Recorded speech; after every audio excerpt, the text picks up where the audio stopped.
Жетім және ата-ана қамқорлығынсыз қалған балаларға арналған «Жұлдыз болғым келеді» республикалық шығармашылық жобасының финалдық кезеңіне 140 тәрбиеленуші өтті. Жоба аясында еліміздің әр өңірінен іріктеу кезеңдері ұйымдастырылып, оған балалар үйлері мен арнайы қолдау орталықтарының тәрбиеленушілері қатысты. Қатысушылар өз өнерлерін ортаға салып, шығармашылық қабілеттерін көрсетті. Байқаудың басты мақсаты дарынды балаларға қолдау көрсетіп, олардың шығармашылық әлеуетін ашуға мүмкіндік беру. Жоба жас өнерпаздардың үлкен сахнаға шығуына жол ашып, өз қабілеттерін көпшілікке танытуына жағдай жасайды. Финалдық кезеңде еліміздің түкпір-түкпірінен келген 140 тәрбиеленуші бақ сынайды. Олар түрлі жанр бойынша өнер көрсетіп, үздіктер анықталады. Айта кетейік, «Жұлдыз болғым келеді» жобасы соңғы жылдары балалар үйі тәрбиеленушілерінің шығармашылығын дамытуға бағытталған маңызды бастамалардың біріне айналып келеді.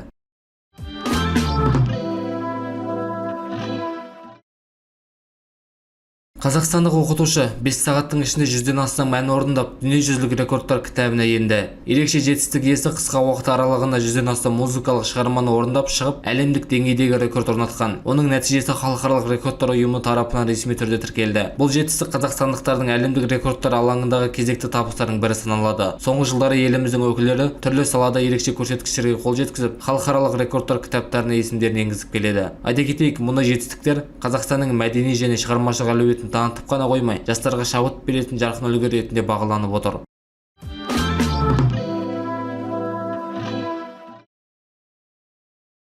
Ақтөбе оқушылар әлемге әйгілі әнші Димаш Құдайбергеннің шетелден келген жанкүйерлеріне ерекше ықылас танытып, салтанатты түрде қарсы алды. Қонақтар алдымен Димаш білім алған оқу орындарын аралап, әншінің шығармашылық жолы басталған ортамен танысты. Оларға жергілікті жастар мен ұстаздар жылы қабылдау көрсетіп, қазақтың қонақжай дәстүрін паш етті. Шетелдік жанкүйерлер Димаш Құдайбергеннің туған жеріне арнайы келіп, оның балалық және студенттік шағы өткен орындарды көруге ерекше қызығушылық танытқан. Ақтөбедегі мәдени бағдарлама барысында қонақтар қазақ өнері және ұлттық дәстүрлерімен жақынырақ танысты. Айта кетейік, соңғы жылдары Димаш Құдайбергеннің шығармашылығына қызығатын тыңдармандар әлемнің түкпір-түкпірінен Ақтөбеге жиі келіп жүр. Олар әншінің ұстаздарымен кездесіп, оның өнер жолы басталған оқу орындарын аралауды дәстүрге айналдырған.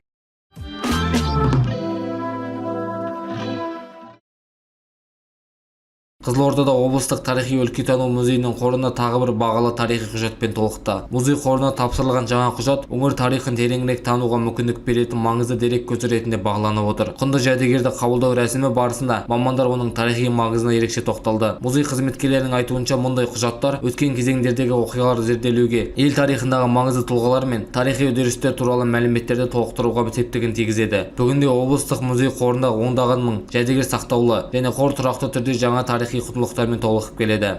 Айта кетейік, соңғы уақытта Қызылорда облыстық тарихи-өлкетану музейінің қорына сирек кездесетін жәдігерлер мен тарихи құжаттар жиі тапсырылып жүр. Бұл өңірдің тарихи-мәдени мұрасын сақтауға және келер ұрпаққа жеткізуге бағытталған жұмыстардың нәтижесі саналады.